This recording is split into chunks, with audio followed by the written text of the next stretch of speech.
안녕하세요. 안녕하세요. 반갑습니다. 반갑습니다. 사랑합니다. 사랑합니다. 투표는 다 하셨나요? 네. 요즘은 사전투표 제도를 많이 활용하다 보니까 투표 날은 그냥 꽁으로 쉬는 날이 되는 것 같습니다. 투표 결과가 어찌하든 그건 그냥 지나가는 일이 아닐까 생각하고 우리의 역할을 또 한번 찾는 그런 시간이 되길 바라는 마음이 있습니다. 벌써 6월입니다. 보통 저희가 6월에 여름 수양회를 하다 보니까 좀 예전 같으면 지금 막 한참 이런 준비 저런 준비로 바쁠 때였는데 수양회가 없다 보니까 조금은 한가한 것 같긴 합니다. 개인적으로는 날짜 가는 게 조금 많이 두렵습니다. 많이 기도해 주시고 또 하나님께서 좀 부탈하게 또 순적하게 읽어주시기를 기도를 드립니다. 다니엘서 6장 오늘 공부하는 시간인데요. 다니엘서 6장 들어가겠습니다.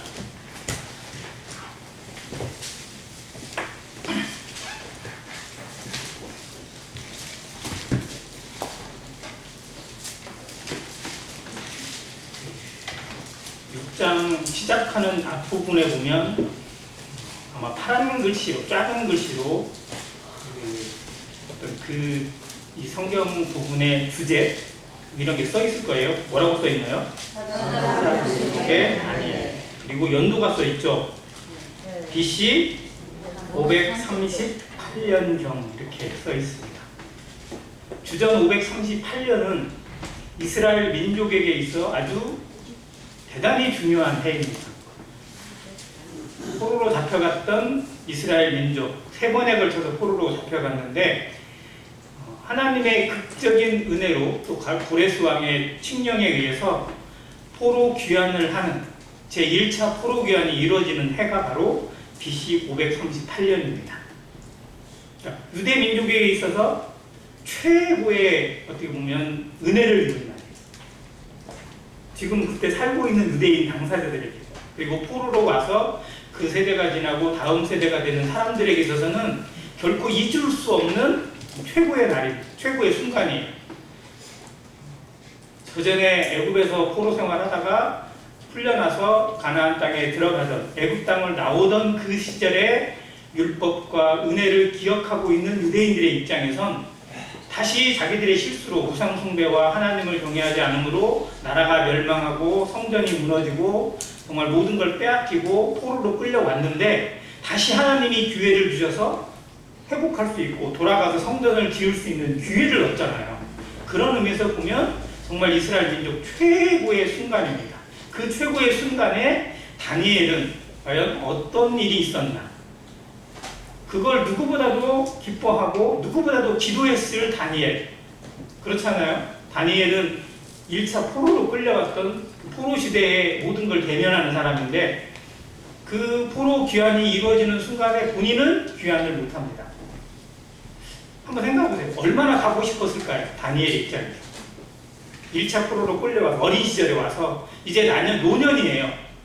정말 주님께 갈 날이 얼마 남지 않은 그 마지막 순간에 얼마나 고국 땅에 돌아가고 싶었을까?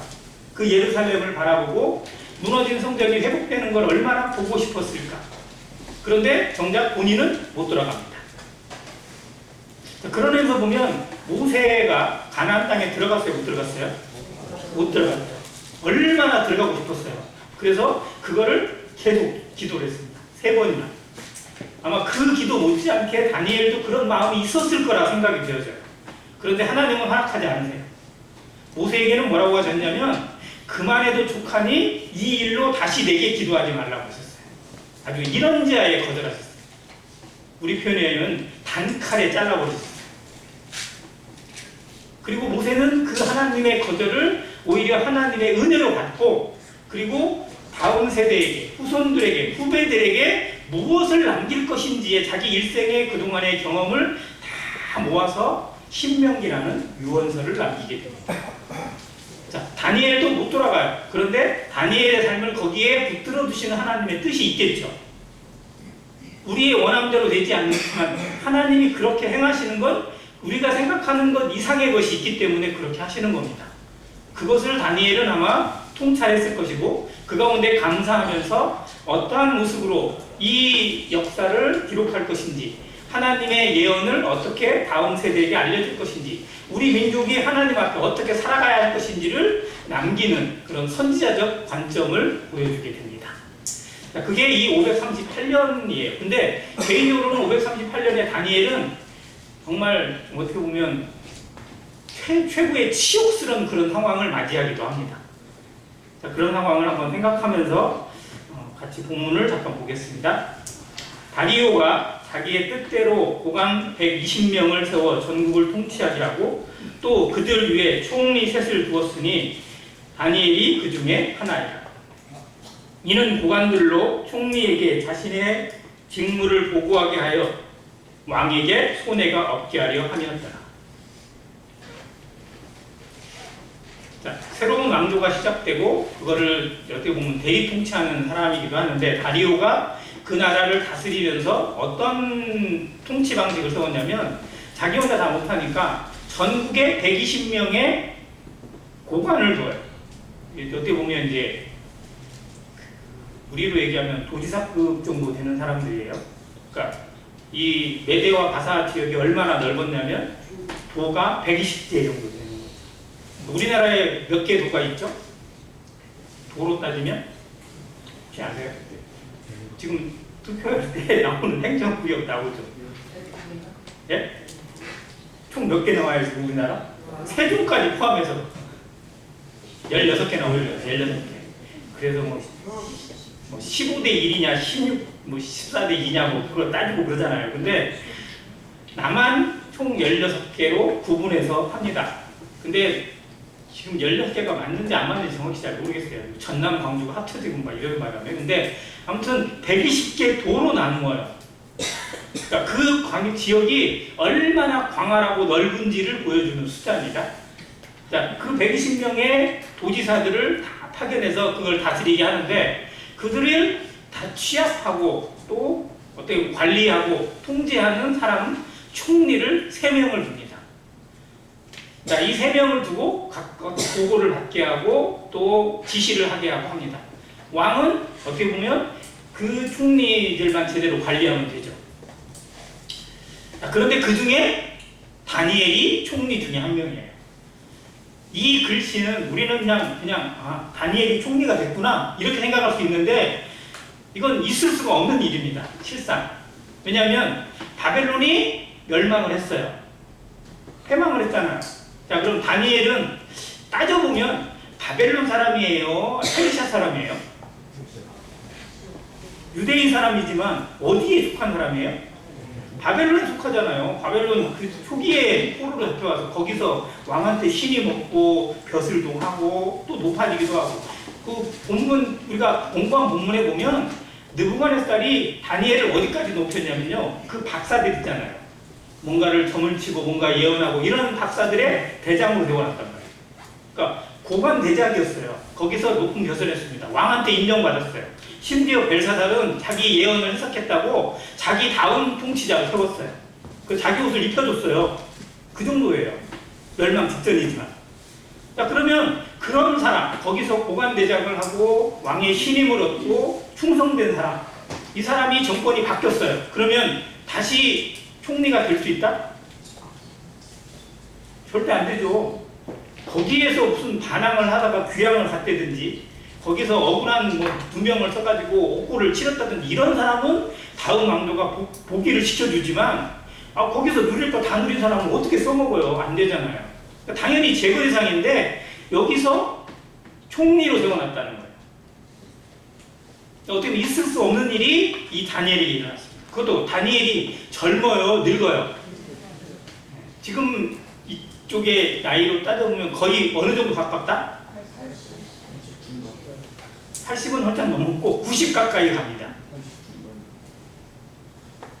그잖아요. 90 가까이 되는 나이예요. 근데 당시에 90이라는 나이가 좀 일반적일까요? 그때 당시가? 아니죠. 이건 살아있는 것이 기적이에요. 그러니까 앞부분에 저희가 5장 끝날 때 보면 다리오의 나이를 성경이 기록해놔요. 몇 살이에요? 다리오의 나이가 5장 끝에 서 있어요. 62세예요. 자, 그러면 62세가 많다 적다? 많다는 의미로 적어놓은 겁니다. 그가 세상 경험도 많고 또 어떻게 보면 노련한 사람이다라는 의미로 62세를 적어놨어요. 그런데 다니엘의 나이하고는 비교도 안 되죠. 그게 예전 왕조 사람이고 나이도 많고 뭐 이런 사람을 총리로 세워놨어요. 그러니까 이 다리오라는 사람이 이 다니엘을 얼마나 총애하고 아꼈는지를 보여주는 거고요. 다니엘이라는 사람이 나이가 많지만 어떠한 능력을 가지고 있고 어떠한 해안을 가지고 있는지 또 통찰력과 그 성품이 어떠한지를 보여주는 겁니다. 자, 혹시 여담인데요. 조선시대 때 벼슬을 그만두고 싶어도 왕이 끝까지 그만두지 못하게 해가지고 늙어서까지 벼슬을 한 유명한 사람이 있어요. 혹시 아세요?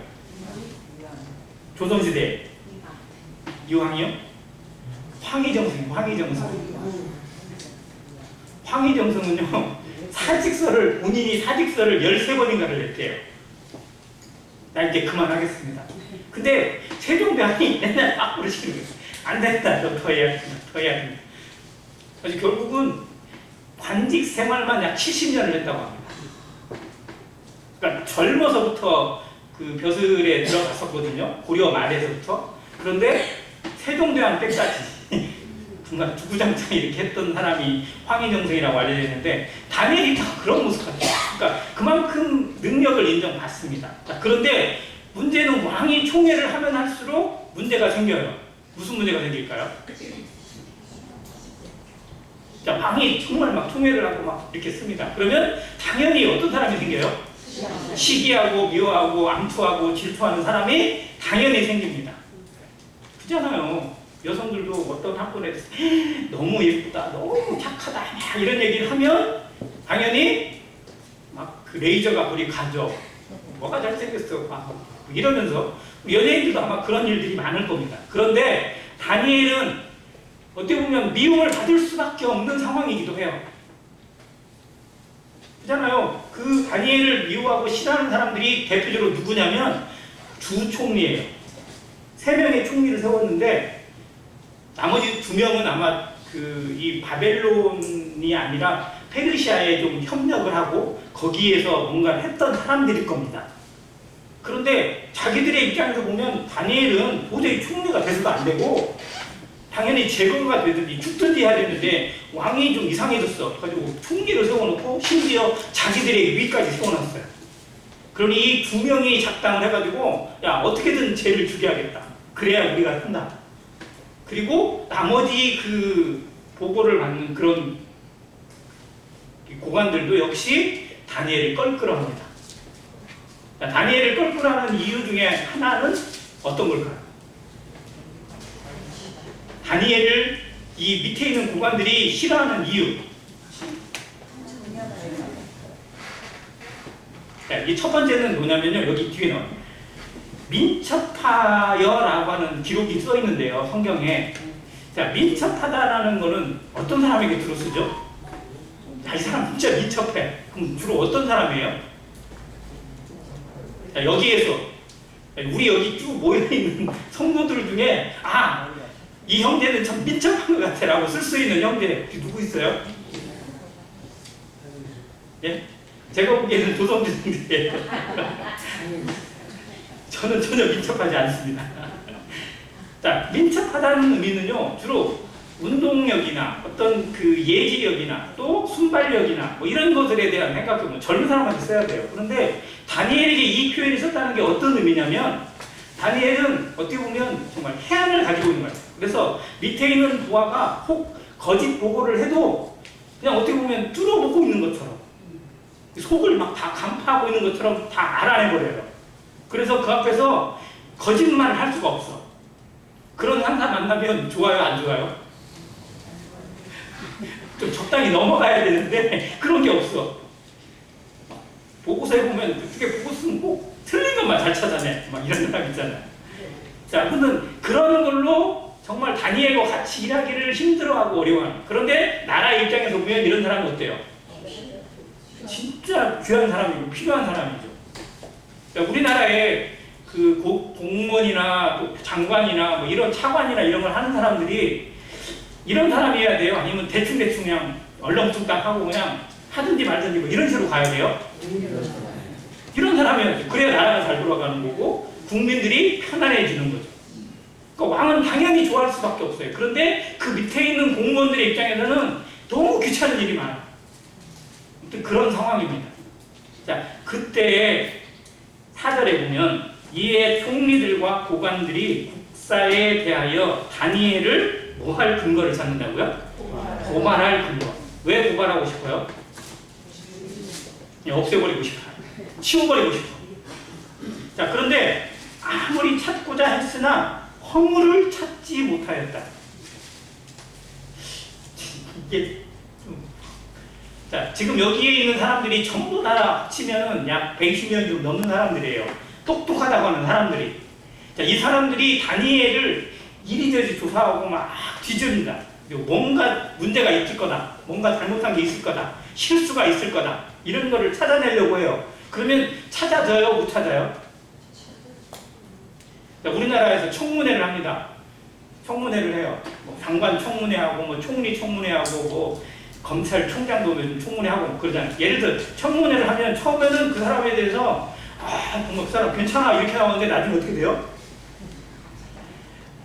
다 나와요. 그냥 막 무슨 뭐 학력 위조부터 시작해서 무슨 위장 전입 신고에 뭐 아들 무슨 문제 뭐 별게 다 나와요. 그냥. 그러다 보면 거기를 가기 싫어하는 사람들의 이유가 뭐냐면 그동안에 좋은 이미지로 싸웠던 것이 한꺼번에 다 까발려지니까 가기 싫다고 하는 이야기를 합니다. 그런데 못 찾아내요. 자기들은 지금 이 사람을 어떻게 하려면 제거 대상으로 생각하고 없애기 위해서 왕에게 그 신임권을 뺏기 위해서 허물을 찾아내고 열심히 뒤졌는데도 찾아내지 못합니다. 그런 상황에 있어요. 그런데 놀라운 게 하나 있어요. 5절에 그들이 이르되 이 다니엘은 뭘로? 그 하나님의 율법에서 근거를 찾지 못하면 그를 고발할 수 없으리라. 자, 이 부분에 좀 저희가 포인트를 잘 맞추셔야 되는 게 뭐냐면요. 자, 한번 생각해 보세요. 다리오 왕은 다니엘을 좋아해요, 안 좋아해요? 좋아하죠. 자, 그러면 다니엘을 좀 잘 알까요, 모를까요? 잘 알죠? 좋아하니까. 그래서 아마 그와 여러 대화도 나눌 거고 여러 이야기도 들었을 겁니다. 자, 그러면 다니엘이 섬기는 하나님에 대해서 다리오 왕이 이야기를 들었을까요? 안 들었을까요? 들었죠. 그러니까 6장 후반부에 보면 사자굴에 던져질 때 네가 섬기는 하나님께서 너를 사자굴에서 보호해주길 바란다고 그렇게까지 기도하고 또 잠도 못 자고 기도를 했었거든요. 자, 그러면 다리오 왕이 다니엘을 더 잘할까요? 이 다니엘을 음해하려고 하는 이 총리와 그 밑에 있는 부하들이 다니엘을 더 잘할까요? 다리오 왕이 더 잘알죠? 정말요? 제가 이렇게 질문을 하는 의도가 좀 있지 않겠어요? 분명히 겉으로 보면 이 자기 다니엘을 싫어하는 사람들이 다니엘의 습성이나 다니엘의 생활에 대한 것을 잘 알기가 어려워요. 원래 관심이 없어야 돼요. 그런데 정작 이들이 다니엘을 어떻게든 죽이기 위해서 뭔가를 찾으려고 하다 보니까 다니엘이 뭐까지 하냐면 생활 습관이나 패턴이나 모든 것들을 다 파악을 해버렸어요. 그래서 누구보다 더 잘 알아요? 왕보다 더 잘 알아요. 근데 왕은 다니엘을 아는 것이 호의적이에요. 친근히 하기 위해서 또 그의 긍정적인 면을 찾기 위해서 다니엘과 시간을 가졌고 다니엘을 알아가고 있습니다. 다니엘에게 들리는 모든 말들을 긍정적으로 듣고 있어요. 그런데 정작 다니엘을 싫어하고 미워하고 죽이려고 하는 사람들이 오히려 다니엘의 습관이나 생활의 모든 면면을 더 알고 있다는 사실이 전 좀 놀라웠어요.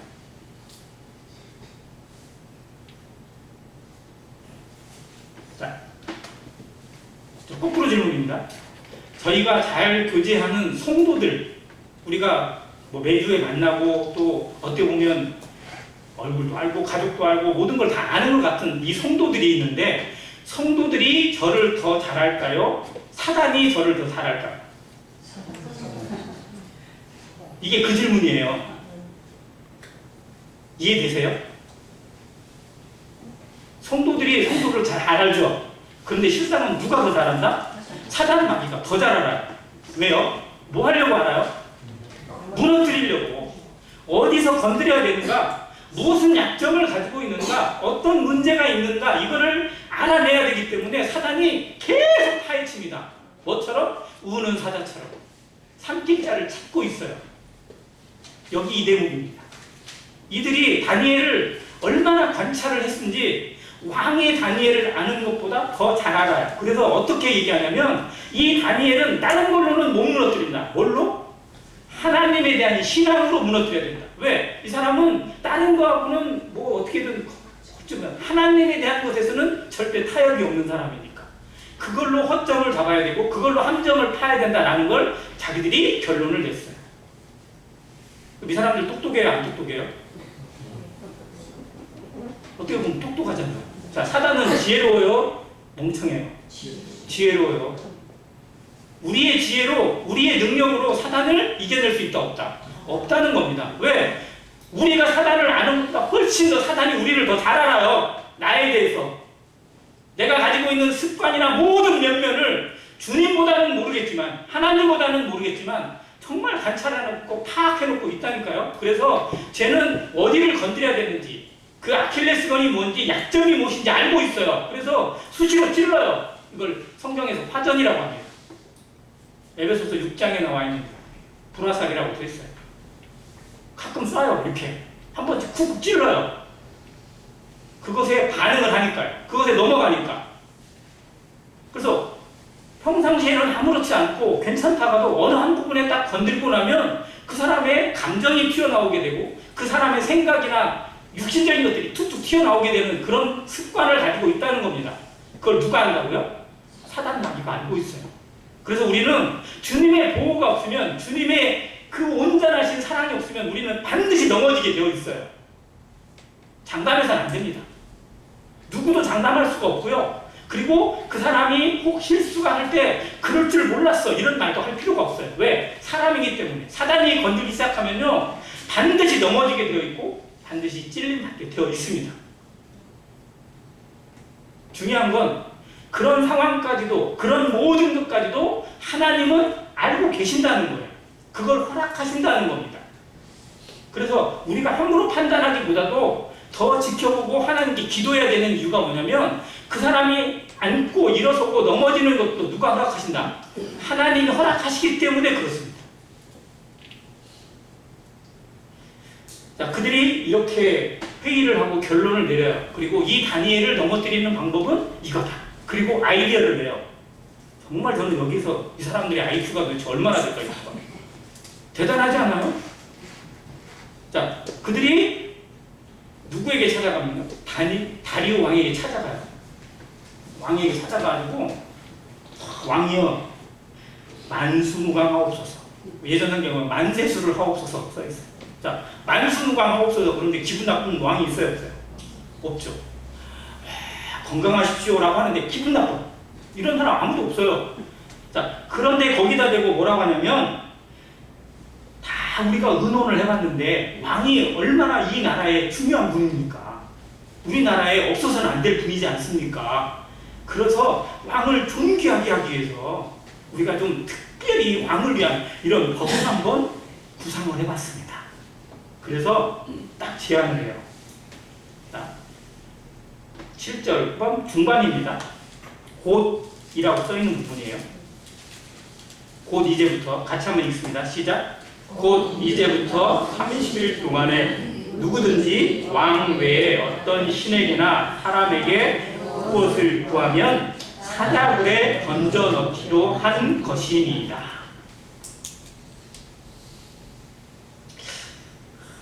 자, 이 말을 들었을 때 이 왕이 기분이 좋았다, 나빴다? 좋았다. 왜 좋았어요? 아, 나를 이렇게까지 존경하고 나를 높여준다고? 얘들 나한테 좀 별로인 것 같은데, 괜찮네? 그냥 우쭐해졌어요. 8절에 그런즉 왕이여 원하건대 금령을 세우시고, 중요한 겁니다. 금령이에요. 그 조서에 누구의 도장은? 왕의 도장을 찍어 메대와 바사에 고치지 아니하는 규례를 만들라고. 고치지 않는다는 게 아니고 고칠 수 없는 규례예요. 확정입니다. 확정. 헌법 같은 거예요. 자, 이런 식으로 법을 하나 세웁시다. 그런데 계속하면 좀 힘드니까 얼마 동안만? 한 달. 딱 한 달. 30일 동안. 그러니까 왕이 생각해도 너무 지나치지도 않고 또 자기를 기분 좋게 해주거든요. 괜찮은데? 얘들이 나를 이렇게까지 생각했어? 그러면서 기분 좋아서 어떻게 했어요? 오케이 하고 9절. 이에 다리오 왕이 조서에 왕의 도장을 찍어 금령을 내니라. 자, 다리오가 다니엘을 잘 알았다 몰랐다? 잘 알았다 몰랐다? 여기서 나오나요? 자, 이 대적들은 지금 이 법령을 누구 때문에 내는 거예요? 다니엘 때문에. 다니엘을 넘어뜨리기 위한 함정을 파는 겁니다. 자, 그러면 왕이 조금만 더 생각해. 왕의 나이가 알잖아요. 62세예요. 그러면 세상에 연륜이 있다 없다? 경험이 있다 없다? 그 사람에 대한 평가나 파악을 한다 못한다? 다 해요. 그런데 정작 자기를 높여주니까, 자기를 위해주는 것 같이 하니까 그냥 훅딱 넘어가요. 그래서 다리오는요, 성도에게 친한 것 같지만 세상의 모습을 가지고 있는 세상 사람을 보여줍니다. 성도들과 좋은 관계를 갖는 것 같지만 언제든지 돌아갈 수 있고 자기 길을 찾아갈 수밖에 없는 세상의 모습이에요. 그래서 이런 사람에게 실망하거나 이런 사람에게 배신감을 느낄 필요가 전혀 없다는 게 다니엘서 6장입니다. 결국은 이 사람이 하나님을 알고 하나님께 돌아오고 하나님을 온전히 믿는 사람이 되기까지는 우리가 전하는 좋은 말이나 좋은 설교, 좋은 복음으로 되는 게 아니고 실상은 환난 중에, 고난 중에, 억울함 중에 우리가 어떤 모습을 보이느냐에 달려있다는 걸 보여줘요. 우리는 좋은 게 좋은 것처럼 좋은 관계만 잘 가지면 그 사람이 돌아올 것이다. 그 사람이 구원받을 수 있다라고 생각을 하기도 합니다. 그런데 이런 과정이 가끔 필요하다는 거예요. 꼭 그래만 되는 건 아닙니다. 그런데 하나님이 이런 과정을 허락하셔서 정말 다리오라고 하는 사람, 한번 생각해 보세요. 다리오라는 사람을 어떻게 평가를 해야 돼요? 그 전에 다리오가 악한 사람은 아니잖아요. 그죠? 중간으로 따져봐도 좀 괜찮은 사람처럼 보였어요. 그런데 정작 그 사람도 결국은 인생이다. 결국은 사람이다. 자기를 높여주니까 방심하게 되고 제대로 분별력을 갖지 못해요. 그러면 성도들은 안 그럴까요? 성도들도 정말 우쭐해지거나 경솔해지거나 또 자기의 마음이 교만해지는 그런 틈이 안 생길까요? 생긴다는 겁니다. 그렇게 되면 분별력 없는 행동, 분별력 없는 모습이 나올 수밖에 없어요. 자, 중요한 건 다리오가 다니엘의 습관이나 다니엘의 모든 것들을 알고 있었다면 이 금령에 도장을 찍는다 못 찍는다? 못 찍어요. 찍어서는 안 되는 거잖아요.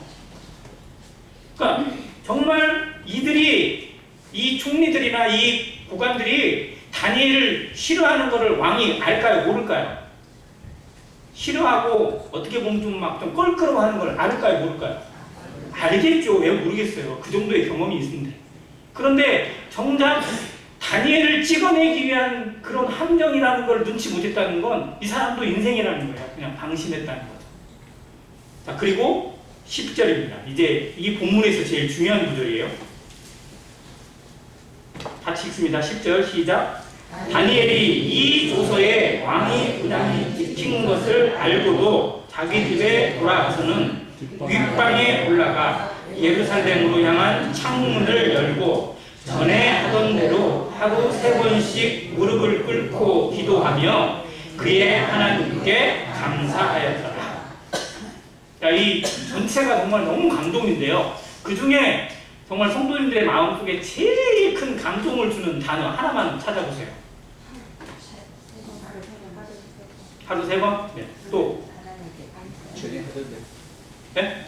전에 하던 대로. 전에 하던 대로. 네. 또? 창문을 열고. 네. 또? 도장이 찍혀서 알고. 도장이 어인이 찍힌 것을 알고도. 네. 또? 이렇게 되면 전부 다 나와야 돼요, 진짜로. 자, 그런데 저는 어디에 제일 찍혔냐면 감사했던 거예요.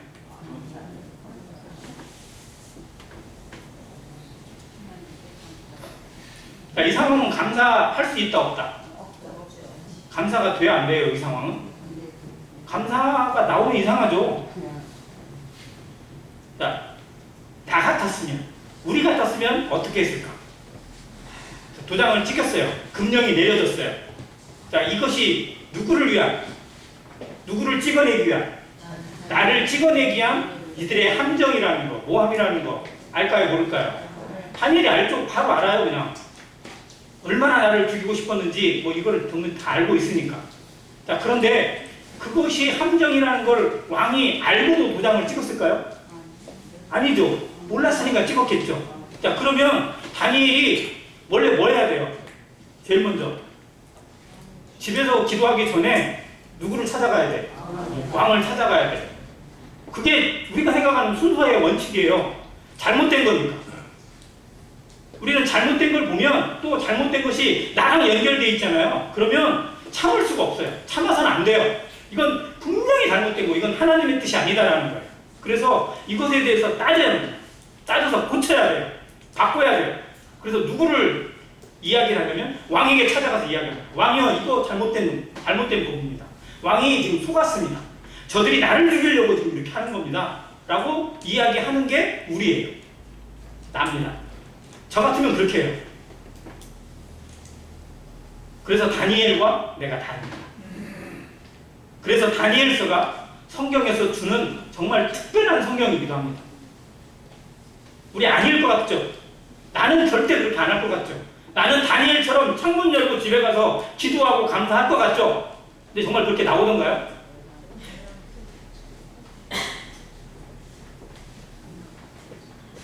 아무리 생각해도 다니엘의 이 행동은 이해가 안 돼요. 어떻게 보면 멍청한 행동이에요. 합리적이지 못합니다. 그렇게 억울한 일을 당했는데. 그리고 지금 다니엘이 죽으면 다니엘만 손해예요? 왕도 손해예요? 왕도 손해죠. 나라가 손해예요. 그러니까 나라 왕을 위해서라도 이건 당연히 알려야 된다라는 생각을 할 수밖에 없어요.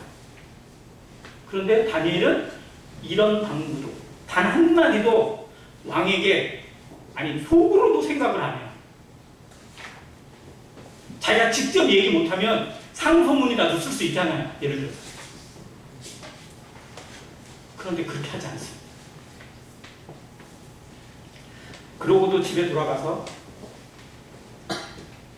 윗방에 올라갑니다.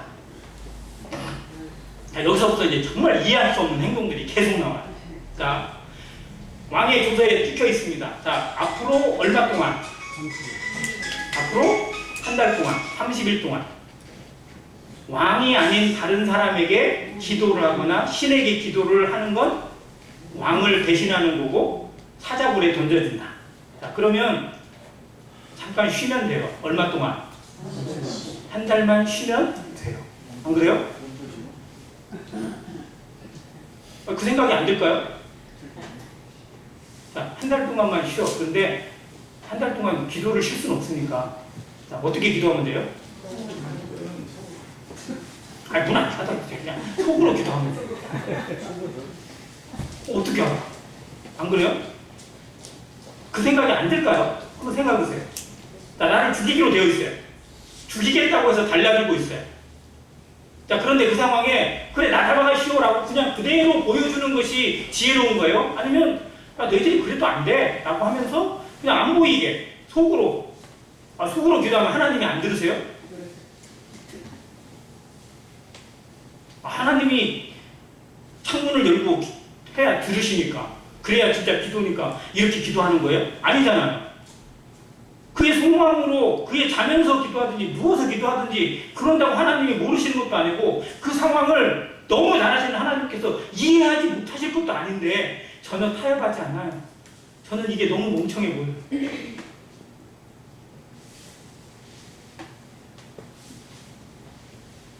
자, 윗방이라고 되어 있습니다. 윗방.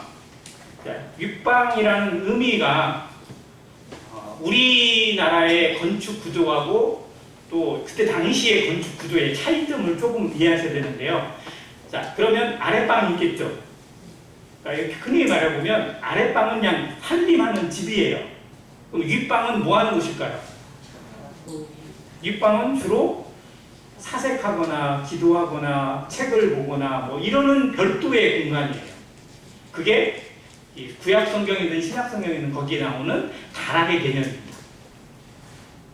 창고에처럼 짐을 넣어두는 게 아니고요. 자기가 정말 어떤 특별한 목적을 가지고 별도의 공간을 두는, 예수님께서 어디에 들어가 기도하라고? 골방에 들어가 기도하라고 하는 개념하고 비슷한 공간이에요. 그게 윗방이거든요. 자, 그곳에 들어갑니다. 그곳에 가요. 자, 아랫방에서 기도할 수 있어요, 없어요? 있죠. 자매님들 주방에서 기도한다, 안 한다? 많이 하죠. 빨래 청소기 돌리고 청소기 돌리면서 기도한다, 안 한다? 하죠. 왜 그것도 뭐 무시로 기도하는데. 자, 그리고 뭐를 연다고요? 예루살렘을 향한 창문을 열어요. 창문을 꼭 열어야만 해요? 안 열면. 자, 그런데 왜 다니엘은 창문을 열죠? 왜 열어요? 습관이에요, 습관. 그렇게 해놨어요. 지금 이때만 연 게 아니고요. 바벨론에서부터, 포로로 끌려와서부터 계속 이게 몸에 완전히 배어있어요. 70 몇 년 동안 자기의 삶에 그냥 딱 그냥 배어있어요. 일어나면 뭐 하고 일어나면 뭐 하는 것처럼요. 기도할 때는 당연히 창문을 열고 하나님이 정말 나를 지켜보고 나와 하나님과의 그냥 통하는 길을 만드는 그런 통로로 창문을 엽니다. 그 사람이 보든지 안 보든지 나를 감시하는 사람들이 확인하든지 안 하든지 상관없이 그걸 열어요. 그냥 이 결단이죠. 기도의 결단입니다. 그런데 이 기도 속에 지금 뭐가 담겨 있어요? 무슨 각오예요? 죽을 각오로. 자, 그러면 다니엘은 죽는 것이 쉬운 거예요?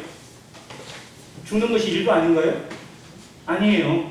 그러면 다니엘은 어떤 생각을 가지고 창문을 열고 그게 감시자들이 지금 저 밑에서 자기를 확인하고 있다, 안 하고 있다? 확인하고 있죠. 얼마나 많은 분이 그를 지켜보세요. 혹시 저것이 혹시 그냥 전에는 창문 열고 기도했는데 이번에 조서 보고 그냥 딱 창문 닫고 하는 거 아니야? 그럼 어떻게 발견하지? 이런 생각을 왜 안 했을까요? 근데 아니나 다를까 창문을 다 열어놓고 기도를 하네. 그럼 얼마나 박수를 쳤겠어요. 걸렸다. 그런데 다니엘의 기도에, 다니엘의 감사에는 뭐가 담겨 있을까?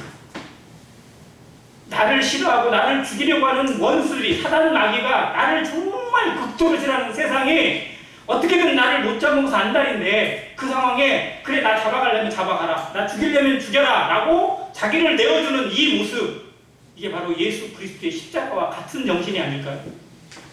정말 우리를 살리시는 하나님의 마음이 이 다니엘의 기도 속에 같이 배어져 있다고 저는 봅니다.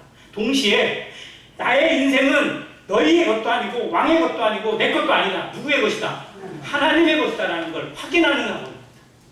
우리의 기도가 정말 내 삶이, 내 인생이, 내 모든 것이 내 것이 아니다. 누구의 것도 아니다. 하나님의 것이다라는 걸 선언하는 기도가 되어야 됩니다. 그래야 감사가 진정으로 흘러나와요. 어떤 상황에든 감사하고 있고 범사에 감사할 수 있는 것은요, 뭐가 잘 돼서가 아니고 뭐가 어떻게 풀려서도 아닙니다. 내가 내 것이 아니고 내가 이 삶의 어떠한 상황을 만나든 그건 하나님의 것이다. 하나님이 계획하신 거고 하나님의 뜻 안에 있는 것이다라는 걸 알기 때문에, 그걸 선언하기 때문에, 그걸 인정하기 때문에 감사합니다. 다니엘의 감사를 우리 평생의 기도 제목으로 삼기를 바랍니다. 감히 흉내낼 수 없어요. 이건 신앙 양심입니다. 얼마나 많은 순간에 타협하고 있는지, 얼마나 많은 순간에 이래도 되겠지, 이 정도야 뭐 괜찮겠지, 이 정도는 하나님 봐주시겠지, 이런 것들이 우리에게 얼마나 찾아오는지 모릅니다. 그러나 타협하지 않는 신앙, 하나님이 누구를 보신다, 중심을 보신다. 지금까지 하나님은 나를 실망시킨 적 없는데 내가 이것 때문에, 내가 이거 하나 때문에 하나님을 실망시킬 수 없다. 하나님 앞에 이만한 껄끄러움도 남길 수 없다라고 부르짖는 모습. 폴리갑이 83세 정도 나이에 화형을 받아 죽었습니다. 사도 요한의 제자인데요. 그때 사람들이 그에게 제안을 했어요. 네가 여기서 지금 네 나이 80 몇 세인데 여기서 불에 타 죽으면 얼마나 안타깝냐. 그냥 너 편안하게 그냥 해자. 그냥 한마디만 해라. 나 예수님과 상관없다. 이 한마디만 해라. 그러면 너 그냥 편안하게 죽게 해주겠다. 라고 제안을 했어요. 심지어 옆에 있는 성도들도 거들었어요. 그런데 폴리갑이 했던 말이 이해가 똑같아요. 나는 지금 80 몇 년 동안 하나님을 알아왔고 하나님은 나를 단 한순간도 실망시킨 적이 없다. 그런데 내가 이것 때문에 내 하나님을 실망시킨다는 건 있을 수 없는 일이다라고. 그래서 나를 아낌없이 태우라고. 나는 내 몸이 타는 그것을 하나님께 돌려주고 싶다고.